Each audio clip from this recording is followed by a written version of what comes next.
King Charles returns to royal duty following his cancer treatment. Plus, how Prince William and Princess Kate celebrated their 13-year wedding anniversary. And it's a battle of the jams between Meghan Markle and the royal family. And royal historian Ed Owens reveals how Prince Harry feels about returning to the UK for the celebration of the Invictus Games. I think he's very, very happy whenever he's involved with the Invictus Games. Clearly, it's something he's very passionate about.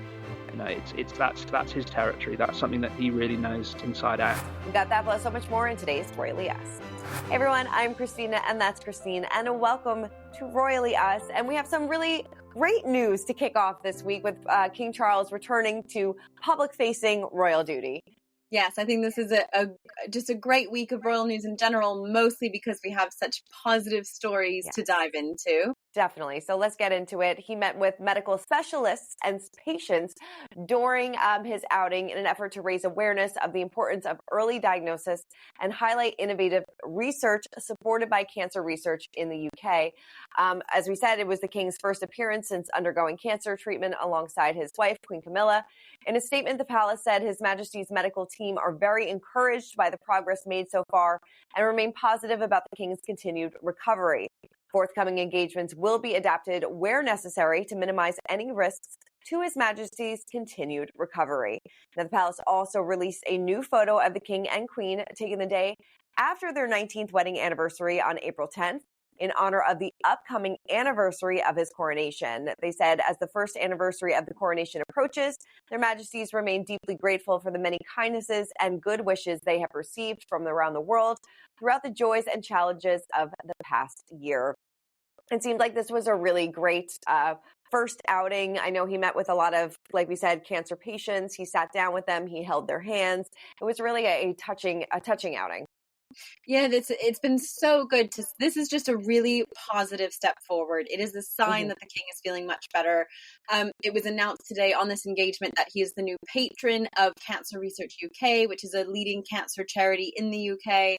And so much about this and about his program moving forward is normalizing the experience of cancer, supporting other cancer patients and their families, and promoting the work of carers and the medical team, because it's not just doctors, it's nurses, it's carers, it's volunteers, and the King is really taking it upon himself to promote this now, and I think it's been fantastic to see him out today. It was said today that he is still undergoing treatment. He's not in remission, but he wanted to normalize, and it is normal for so many people, continuing to work even while you're undergoing cancer treatment, and everyone's experience is different. This was really stressed in messages today that some people are really unwell and couldn't do this, but the King feels well enough and knows that so many people are forced to or feel well enough to go back to work. But we did get this great photo from their anniversary, which is just smiling and sweet, and I love the way King Charles is looking at Queen Camilla. And it was actually taken by Millie Pilkington, who is a Berkshire-based photographer, and we saw another photo of hers this week. I love that so much. Yes, we did. You're so right. So that kind of leads us into our next story, because a portrait from the 2011 wedding of Kate and Williams was released. That was to celebrate their 13-year wedding anniversary, which is crazy to me. I can't believe it's been 13 years, but this photo was beautiful. They wrote on their Instagram, 13 years ago today. So in the photo, Kate is front and center in the black and white photo with William standing behind her with his hand on her hip. As we know, they tied the knot in Westminster Abbey in London on April 29th, 2011, with all the traditional fanfare of a royal wedding. Kate wore that gorgeous Sarah Burton gown for Alexander McQueen that we still talk about to this day, that so many people still replicate to this day. We got a quote from Christopher Anderson, our friend, royal author. He told us, when they exchanged vows, William was wearing the red uniform of the Colonel-in-Chief of the Irish Guards. In the newly released black and white photo, William is wearing the blue uniform of the Blues and Royals, a nod and a wink to the fact that the Princess of Wales is now entitled to wear the red uniform since King Charles recently took the rank of Colonel of the Irish Guards away from William and gave it to Kate. He said it's interesting that they have apparently chosen not to release a current photo of themselves, perhaps given the fact that the world knows what they're going through at the moment. Smiling for the cameras might seem forced. I think this was a great way to commemorate their anniversary. Absolutely. I mean, this photo was, it's so sweet. It's very like prom photo vibes. But I think what's really important is, as I said, this photo was also taken by Millie Pilkington. And Millie Pilkington was the Middleton family's personal photographer on the wedding day. So these are the personal photos. These aren't the official portraits. These were really probably not really meant to see, the light of day. They weren't meant to be shared with the public. So this is a really personal photo that they're sharing. This is sort of a really personal thing. This is a really personal connection with them. These are the photos that are in their private family, quarters that's, next to the bedside table sort of thing. And this isn't like the formal, perfect princess look, although obviously it is a perfect princess look. But I think when you think about that, how personal this photo is, it makes it even more special.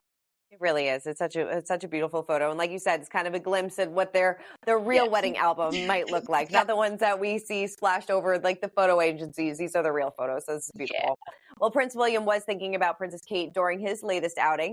He surprised students at St. Michael's Church of England High School on April 25th and shared that he was sorry his wife couldn't be there. He said she would have loved to. Now, this is according to the Daily Mail. He was on hand to celebrate the work being done at St. Michael's, where student-led initiatives have been instituted to support their mental health. So always on the mind. I'm sure he's getting a lot of people asking how she's doing. And, they're kind of going about their business now. Yeah, I think it's unavoidable. And as we've seen in recent events where Prince William is taking cards home and sort of thanking people for their well wishes, I mean, it's the first thing that anyone's going to ask him. It's unavoidable. But I think it's nice. Prince William and Kate, they acknowledge how much the public want to sort of share this with them and express their best wishes. So I think William probably understands why it's the first thing out of everyone's mouth. Well, Prince Harry made a surprise appearance at the Service Members of the Year Awards, wearing a subtle reminder of his own military service. He said, "Tonight, I have the distinct honor of presenting this year's Soldier of the Year Award. I first met Sergeant First Class Elizabeth Marks at the Invictus Games in Orlando in 2016, where I presented her with not one, but 4 gold medals that she won in swimming."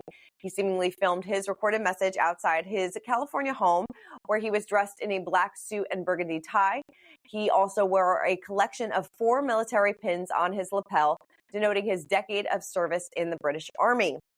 Now, he did not explain his medals in the speech, remaining focused on honoring Elizabeth Marks' achievements, but wearing his military medals is particularly significant. As we know, he lost his honorary titles in 2020 when he and Meghan stepped down as senior members of the royal family. And as a result, he has been unable to wear his ceremonial uniform at official royal events, including Queen Elizabeth's state funeral and the coronation. So what did you make of this?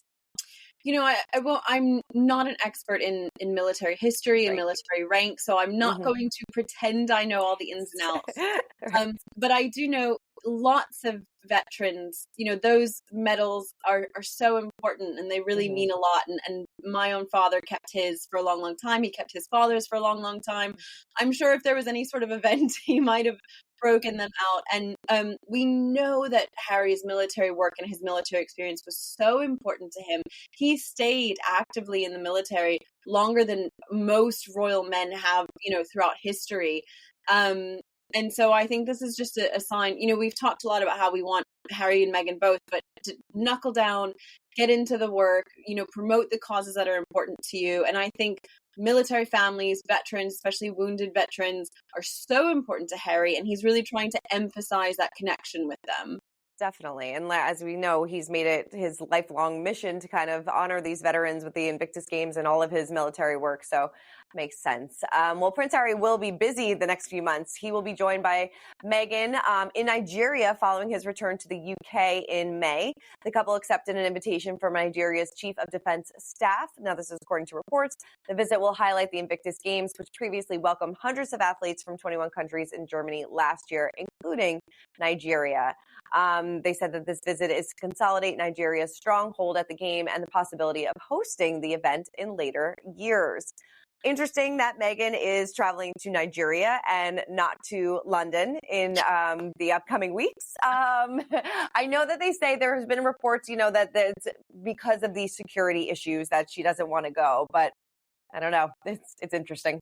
I mean, I do think that the photo culture and the paparazzi culture is probably very different in Nigeria from what it is in the UK.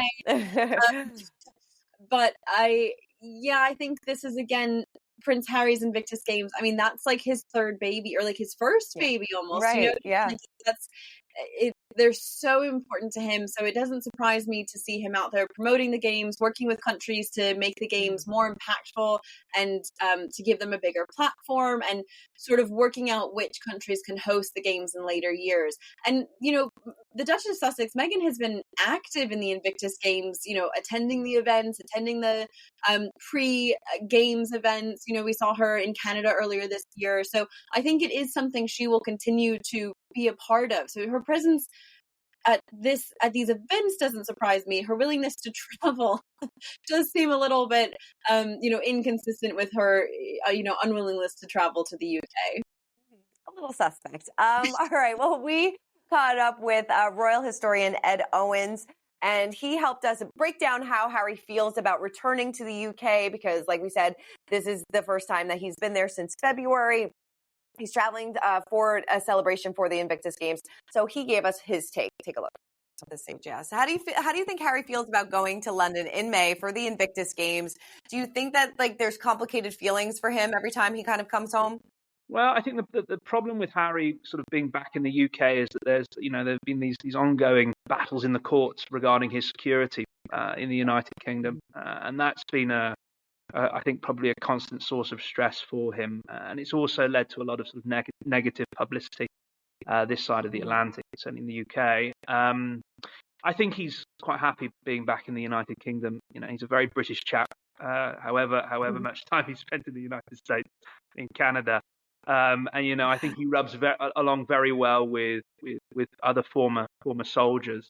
So I think he's very, very happy whenever he's involved with the Invictus Games. Clearly, it's something he's very passionate about. You know, that's his territory. That's something that he really knows inside out. A UK reporter recently said that William is now envious of Harry's success with the Invictus Games. How deep do you feel like these feelings are when it comes to jealousy on both sides? Well, I think that's one of the things that really came out of Steph for me, that there was clearly some jealousy on both sides. And I think they've often vied over sort of their charitable associations, who's doing what, whether one is encroaching on another's territory. I think, you know, Harry has done kind of remarkable things in relation to the Invictus Games. It's a really remarkable initiative. And in that respect, I'm sure that William does feel a little bit envious because he manages Harry to capture the sort of the limelight through those games by doing something very different in relation to veterans and injured ex-military personnel. And the fact that it's now got this sort of international presence, I think is something that really sets Harry's work apart from earlier members of the royal family. You know, William has his Earthshot prize. In a domestic context, he's also very interested in homelessness. But that international stage, that international limelight, is something that the brothers are clearly vying for still. Yeah, so you feel like the Invictus Games might be a little sore spot? I'm sure it is. Yeah, I mean, he says that, you know, he's probably excited to be returning because he does still love his home. But yeah, it's more like not so much the family deal. It's more of the security aspect of everything. So we'll have to wait and see. All right, well, let's spill the royal tea. And Meghan is bringing a little bit of herself in her next venture with American Riviera Orchard, with, of course, an upcoming Netflix series. A source tells Us Weekly that the line is organic to who she is, noting that the Duchess of Sussex's passions are cooking and gardening. She filed trademark in March for home goods, including tableware, small kitchen appliances, linens, gardening gear, jarred food products, home decor, and so much more. And it seems like, I mean, we kind of talked about this. It seems like this is like her goop. Yeah, very much. It's very like goop, magnolia, lots of people have compared it to like Martha Stewart, Ina Garten, and it's definitely an all-encompassing brand from what it sounds like, you know, very much aspirational living. We saw that little video clip a few weeks ago where she's sort of dancing around in the kitchen. Now we know that's not the kitchen in Montecito. That is sort of, you know, an idealized set that really is part of imagining the brand and giving off the right vibes and aesthetic. So I am excited to see this come together and sort of what it looks like, because so many people have said to me that even if we are wary of some of Meghan's projects lately, this one sounds really interesting, and very much something that a lot of people would be interested in, would really buy into. I mean, we know that like Magnolia and Joanna Gaines, she's hugely popular. Goop is, you know, hugely profitable. So there's no reason for this to not be a huge success unless Meghan hits some of the stumbling blocks that she's come across in the past. I mean, I feel like this is probably the best avenue for her to go down. But like you said, we'll have to kind of wait and see. Moving on to my favorite story of the week, because like we were talking about with the American Riviera Orchard, but this has turned into Jamgate. So over this past week. So as we know, Meghan has been sending out the jam to all of her famous friends, but the official Buckingham Palace gift shop is now serving us a reminder that they also have jam. So this is great. They posted on Instagram, our strawberry preserve is made using only the finest berries and is delicious served in a variety of ways. A post on the store's official Instagram read, some of our favorite ways are shown here: on a scone as part of a cream tea, on a crumpet with a croissant, or on toast. So the brand also uploaded a video of an individual spreading the jam onto the scone. Cans of the Buckingham Palace strawberry preserve are sold at the castle's in-person and online gift shop and is made in the UK using only the finest soft fruit. So according to the according to the website description. I haven't tried it yet, but I'm sure it's delicious.